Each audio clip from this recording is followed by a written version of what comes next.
చాలా బాగుందండి. చాలా అద్భుతంగా ఉంది. ఎందుకంటే జరిగినటువంటి 5 సంవత్సరాలు చీకటి రోజులు వెళ్ళిపోయినాయని జనాలందరూ చాలా హ్యాపీగా ఫీల్ అవుతూ ఉన్నారు. ఈరోజు ఎంతో అద్భుతంగా కొనసాగిస్తూ ఉన్నారని జనాలందరూ కోరుకుంటున్నారు. నాకు కూడా ఆ విధంగా అనిపిస్తూ ఉంది. ఎందుకంటే ఆ బాబు గారు ఆ ప్రభుత్వం కూడా సూపర్ 6 అని పెట్టేసి ఒక్కొక్కటి ఇంప్లిమెంటేషన్ చేసుకుంటూ వస్తున్నారు కాబట్టి అద్భుతంగా ఉందని మేము కూడా భావిస్తూ ఉన్నాం. గత 5 సంవత్సరాల్లో ఒక్క వ్యక్తికి కూడా అంటే ఏంటంటే భవన కార్మికులకి ఎవరికి కూడా ఒక పని లేకుండా పోయింది.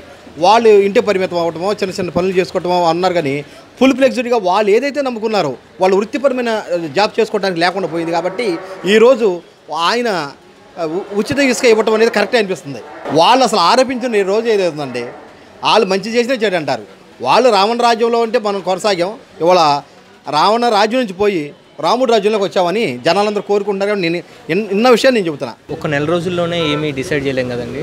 అది ఇర్రెస్పెక్టివ్ ఆఫ్ గవర్నమెంట్ ఏదైనా సరే, అది టీడీపీ అయినా ఏ గవర్నమెంట్ అయినా సరే, నెల రోజుల్లో మనం ఏం డిసైడ్ చేయలేం. బట్ ఇంప్రూవ్మెంట్స్ అయితే మనం స్లోగా చూస్తాము. ఏదైనా మనకి ఒక ఫ్యూచర్ ప్లాన్ అంటూ ఉంటే ఆ ఫ్యూచర్ ప్లాన్ని మనం ఎలా ముందుకు తీసుకెళ్ళాలి అన్నది మనం ఈ గవర్నమెంట్లో చూస్తున్నాం. ఎవ్రీ పార్టీకి ఒక ఎజెండా ఉంటుంది. చంద్రబాబు నాయుడు టీడీపీ పార్టీకి ఒక ఎజెండా ఉంది. ఆయన ఎజెండా కొద్దీ ఆయన ముందుకు వెళ్తున్నారు. సో మనం 1 monthలో డెవలప్మెంట్ అనేది ఎక్స్పెక్ట్ చేయలేము. డెవలప్మెంట్ అనేది ముందు రావచ్చు, బట్ ఆయన ఎజెండాకి ఆయన ముందుకు వెళ్తున్నారు. అది ఫస్ట్ ఇనిషియేషన్ అని చెప్పొచ్చు. ఆయన ఏదైతే ప్రామిస్ చేశారో ఆ ప్రామిస్కి తగ్గట్టు ఆయన ఇనిషియేషన్ తీసుకొని సంతకం పెట్టారు. ఆ ప్రామిస్కి తగ్గట్టు ఆయన ఇనిషియేషన్ తీసుకున్నారు, సంతకం ఇసుక అది కూడా ఒక పార్ట్ కదా. ఆయన చెప్పుకున్నారు, ఆయన మేనిఫెస్టోలో ఏదైతే మెన్షన్ చేశారో. ఇప్పుడు కొంచెం అంటే నేను చూసినంత వరకు ఫ్రీ ఫ్లో అనేది జరుగుతుంది ఇసుకలో. కన్స్ట్రక్షన్ కూడా కొంచెం డెవలప్మెంట్ కూడా ఎక్కువ జరగడానికి ఛాన్స్ ఉంది.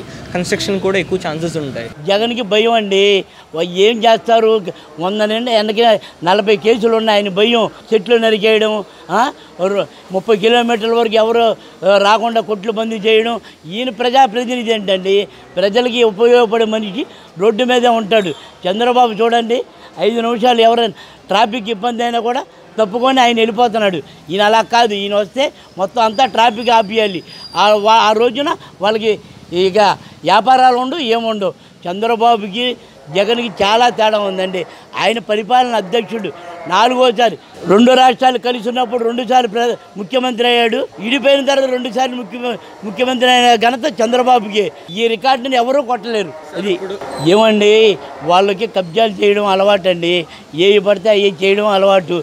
వాళ్ళు వేసిన పనులేమో మన మీద నిందలు వేస్తున్నారు. దాడిలు వాళ్ళు చేసి మన మీద నిందలు వేస్తున్నారు. వాళ్ళ వల్ల ఏమవుతుందని జనాలు నిర్ణయించాడండి. పాలన అద్భుతంగా ఉందండి ఆయనది. ఆయన చెప్పిందే చేస్తాడు. మాట చెప్పడం, మనం చెప్పడు. ఈయనలాగా జగన్మోహన్ రెడ్డి మాయ మాటలు చెప్పడం రాదు. ఆయనకి ఏదైనా చేయగలడు. అందుకనే ఆయన ఈ దేశాల నుంచి కూడా వచ్చి ఆయనకి స్పందన పలికి ఓటు వేసి వెళ్ళారంటే ఆయన మీద అభిమానం ఉండబట్టి రాష్ట్ర అభివృద్ధి చేయాలంటే చంద్రబాబు వల్ల అవుద్ది, ఎవరి వల్ల అవ్వదు. చాలా తేడా ఉంది. నక్కకి నాగలోకానికి తేడా ఎంత ఉందో అంతవరకు ఉంది. చంద్రబాబు అభివృద్ధి, జగన్ అభివృద్ధి లేదు. ఏదో ఉత్తుత్తి చేతితో డబ్బులు ఇచ్చి చేయి దులుపుకోవడం కాదండి. 10 రూపాయలు ఇచ్చి 100 రూపాయలు తీసుకునే రకం అయింది. మనం అలా కాదు. అభివృద్ధి 10 రూపాయలని 100 రూపాయలు చేసే వ్యక్తి శక్తి చంద్రబాబులో ఉంది, ఈయనలో లేదు. పరిపాలనకి పనికిరాడు జగన్మోహన్ రెడ్డి అని ప్రజలు నిర్ణయించారు. 4 రోజులు అవ్వలేదండి. ఏదో ఈ అపోజిషన్ వాళ్ళు మాట్లాడితే అవ్వదండి. చంద్రబాబు చేసి చూపిస్తాం. ఇంకో 3 నెలలు ఆగండి, చేసి చూపిస్తాడు. పరిపాలన ఏంటో ఆయన వల్ల అవుద్ది, ఇంకెవరి వల్ల అవ్వదు.